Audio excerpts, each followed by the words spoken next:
Bismillahirrahmanirrahim. Assalamualaikum warahmatullahi wabarakatuh. Salam sejahtera bagi kita semua.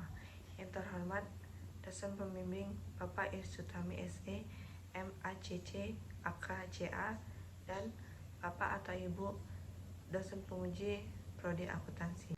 Pada kesempatan ini saya Ajeng Widya Sasti dengan NIM 31120111072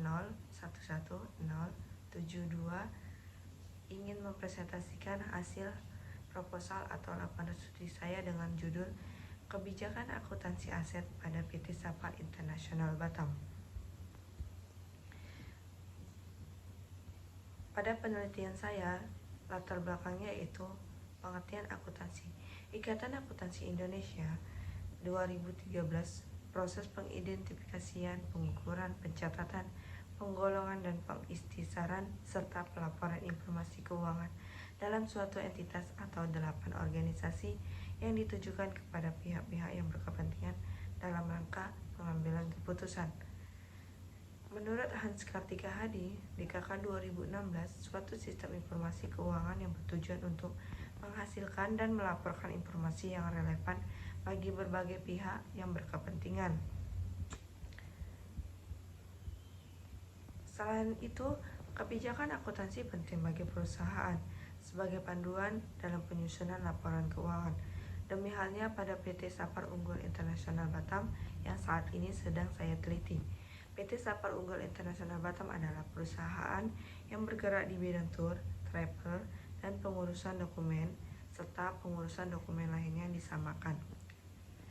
PT SUI berkeinginan untuk menyusun sendiri laporan keuangannya dengan menggunakan aplikasi. Namun, atas saran dari peneliti, maka keinginan tersebut akan didahului dengan penyusunan kebijakan akuntansi. Karena PT SUI pun belum memiliki kebijakan akuntansi atas dasar tersebut, penulis tertarik untuk melakukan penyusunan kebijakan akuntansi khususnya aset dengan judul Kebijakan Akuntansi Aset pada PT Sapar Unggul International Batam. Identifikasi masalahnya. Permasalahan yang penulis hadapi yaitu perlakuan akuntansi berupa pengakuan, pengukuran, penilaian, penyajian, dan pengungkapan terhadap akuntansi aset pada laporan keuangan PT SUI masih belum sepenuhnya mengakomodir standar akuntansi keuangan yang resmi berlaku. Batasan masalahnya yaitu ada 2, batasan data. Data yang dikumpulkan adalah data primer terkait dengan aset yang terdiri dari aset tetap berwujud dan aset tidak berwujud yang dikeluarkan perusahaan. Data ini saya peroleh atau penulis dan peneliti peroleh dari hasil wawancara penulis dengan pemilik dan manajer operasional perusahaan serta inspeksi dokumen yang terkait dengan aset. Batasan lapangannya, peneliti langsung melakukan di PT Sapar Unggul International Batam yang berlokasi di Jalan Sentral Raya nomor 15 The Central Sukajadi, Kelurahan Sukajadi, Kecamatan Batam, Kota Batam, Kepulauan Riau dengan kode pos 29432. Adapun tujuan penelitian ini untuk menyusun kebijakan akuntansi yang sesuai dengan standar akuntansi keuangan yang dapat digunakan oleh PT SUI sebagai pedoman atau sebagai penyusun laporan keuangan. Manfaat peneliti. Bagi penulis, hasil peneliti ini akan menjadi syarat kelulusan pada program studi akuntansi di jurusan Manajemen Bisnis Politeknik Negeri Batam. Bagi pembaca, hasil peneliti ini diharapkan dapat menjadi bahan referensi baik dalam perkuliahan maupun dalam penelitian selanjutnya yang terkait dengan penyusunan kebijakan akuntansi. Bagi perusahaan, hasil peneliti ini dapat menjadi pedoman perusahaan dalam melakukan penyusunan laporan keuangan berdasarkan standar akuntansi keuangan. Tinjauan pusaka. Saya akan menjelaskan tentang pengertian, tujuan, dan daya lingkup kebijakan akuntansi. Menurut PSAK 2016 ayat 46, kebijakan akuntansi adalah prinsip, dasar, konveksi, peraturan, dan praktik tertentu yang diterapkan Bank Indonesia dalam penyusunan dan penyajian laporan keuangan. Menurut Standar Akuntansi Keuangan 2002, Ayat 1, ruang lingkup kebijakan akuntansi meliputi prinsip dasar-dasar, konveksi, peraturan, dan prosedur yang digunakan manajemen untuk penyusunan dan penyajian laporan keuangan. Berdasarkan pengertian yang sudah disampaikan, maka dapat disimpulkan bahwa kebijakan akuntansi adalah prinsip-prinsip khusus dan peraturan praktik yang diterapkan di perusahaan dalam menyusun laporan keuangan. Tujuan kebijakan akuntansi untuk mengatur penyajian dan pengungkapan yang diperlukan pada catatan atas laporan keuangan. Dengan adanya standar akuntansi keuangan, maka penyimpanan yang terjadi di dalam perusahaan dapat dihindari ataupun diperbaiki agar tidak melakukan kesalahan dalam mengerjakan sesuatu. Kajian teori pengertian perlakuan akuntansi aset menurut Matani 2012 ayat 271 adalah aset berwujud yang mempunyai bentuk fisik seperti tanah dan bangunan, berbeda dengan paten atau merek dagang yang tidak mempunyai bentuk atau aset tak berwujud. Definisi aset tak berwujud menurut Standar Akuntansi Keuangan PSAK 23 tahun 2018 menyatakan bahwa aset tetap adalah aset yang dimiliki oleh entitas untuk digunakan kegiatan nama usahanya dan diharapkan akan digunakan entitas untuk lebih dari satu periode. Pengukuran aset tetap berwujud. Standar Akuntansi Keuangan PSAK 2003 tahun 2018 menyatakan bahwa pengukuran aset tetap berwujud berdasarkan entitas mengukur seluruh aset kecuali tanah setelah pengakuan awal pada biaya perolehan dikurangi dengan akumulasi penyusutan telah diukur pada biaya perolehan. Pengakuan aset tetap berwujud. Standar Akuntansi Keuangan PSAK 23 2018 menyatakan bahwa entitas menerapkan kriteria pengakuan dan menentukan pengakuan aset tetap.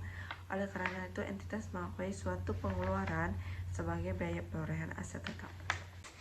Penilaian aset tetap berwujud dapat disimpulkan bahwa nilai wajar diukur menggunakan dasar ketika aset liabilitas dapat diukur, bukan ketika aset liabilitas benar-benar ditukar. Cara mengukur ketika aset atau suatu liabilitas dapat ditukar adalah dengan menggunakan 3 pendekatan, yaitu metode pendekatan pasar, metode pendekatan penghasilan, dan metode pendekatan kos atau biaya. Penyajian aset tetap berwujud. Hal-hal yang harus diungkapkan dalam laporan keuangan perusahaan yang bergerak di bidang tur dan travel dalam pengurusan dokumen lainnya berkaitan dengan kas dan setara kas, antara lain rincian dan nilai kas yang disajikan dalam laporan keuangan.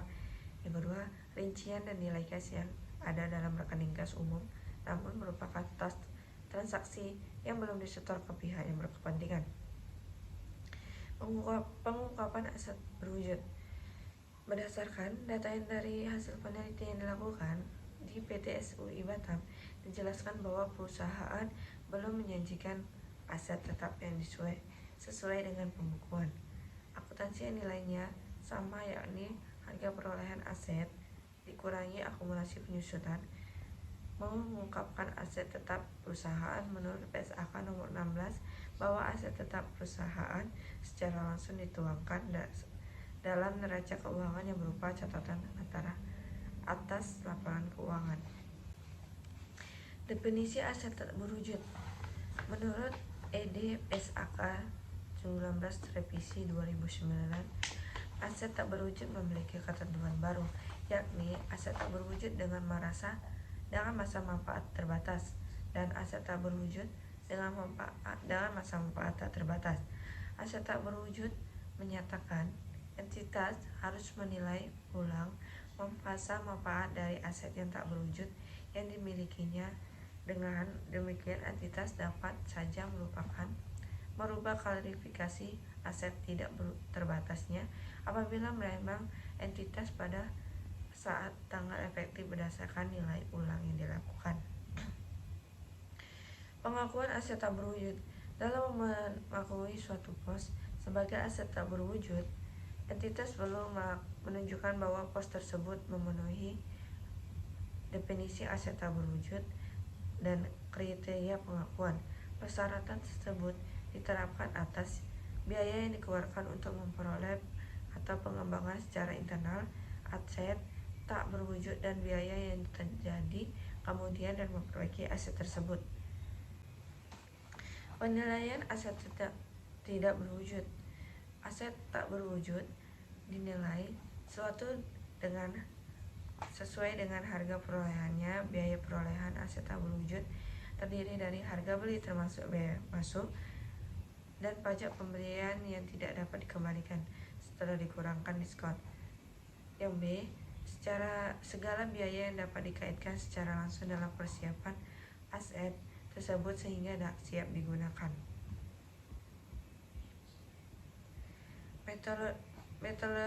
Metodologi penelitian.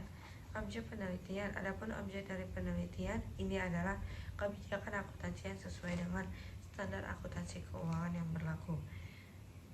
Data dan sampel populasi penelitian.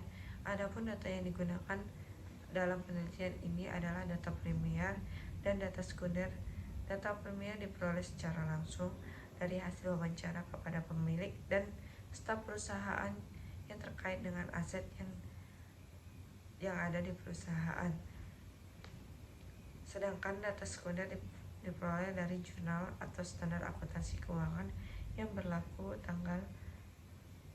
efektif tanggal yang diterbitkan oleh Ikatan Akuntansi Indonesia. Metode pengumpulan data. Adapun metode pengumpulan data adalah sebagai berikut. Yang pertama, observasi. Observasi akan dilakukan langsung ke perusahaan terkait dengan pencatatan penerimaan pendapatan dan pengeluaran beban atau kewajiban-kewajiban perusahaan baik bersumber dari pinjaman dan lembaga keuangan maupun lainnya serta sumber pemodalan perusahaan terkait dengan aset-aset yang dimiliki oleh perusahaan baik aset lancar maupun aset tak berwujud. Yang kedua ada wawancara. Wawancara langsung dilakukan dengan pemilik perusahaan yaitu Bapak Zain Fadli dan Ibu Nandi Saputri dan serta keuangan. Wawancara akan diarahkan terkait dengan bagaimana pengakuan, pengukuran, penilaian, penyajian dan pengungkapan terhadap aset. Studi pusaka. Studi pusaka dilakukan dengan mengumpulkan beberapa referensi yang terkait dengan akuntansi aset yang terdiri dari SAK, jurnal penelitian dan dokumen perusahaan dan lainnya. Metode analisa data. Adapun metode analisa data yang digunakan adalah deskriptif, yakni menggambarkan bagaimana pengakuan, pengukuran dan penilaian, penyajian, pengungkapan pada aset.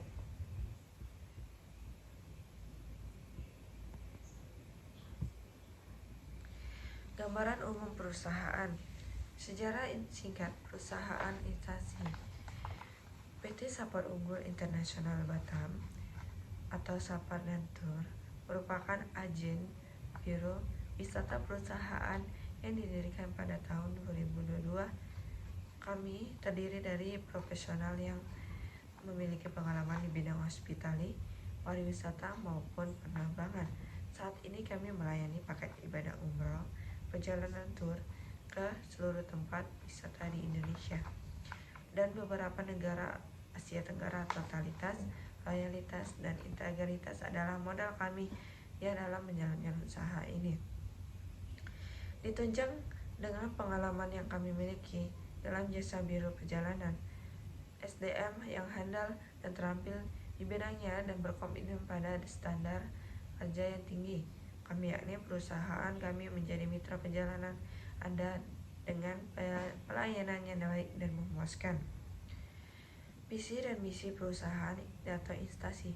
Visinya yaitu menjadi perusahaan multinasional tingkat global dalam jasa pelayanan transportasi, akomodasi, tour dan travel yang dapat memberikan kontribusi pertumbuhan ekonomi. Misinya melayani dan menyediakan produk yang terbaik kepada seluruh pelanggan dan mitra untuk jasa transportasi, akomodasi, dan tour dan travel. Ruang lingkup usaha perusahaan atau instansi. PT SUI atau Sapar Unggul Internasional adalah perusahaan jasa yang menjual jasa untuk memenuhi kebutuhan konsumen. Perusahaan ini menjual jasa di bidang wisata perjalanan, dan perusahaan ini menawarkan beberapa jasa, yaitu paket umroh dan tur ke seluruh tempat wisata di Indonesia. Adapun struktur organisasi PT Sapar, yaitu ada komisaris, yaitu Ibu dan Bapak Jen Fadli, direktur utamanya mereka, kemudian manajer operasional, dan manajer operasional itu di bawahnya ada terbagi menjadi dua, yaitu staf kantor dan staf lapangan. Demikian presentasi atas laporan studi saya. Lebih dan kurangnya saya mohon maaf. Saya akhiri. Assalamualaikum warahmatullahi wabarakatuh.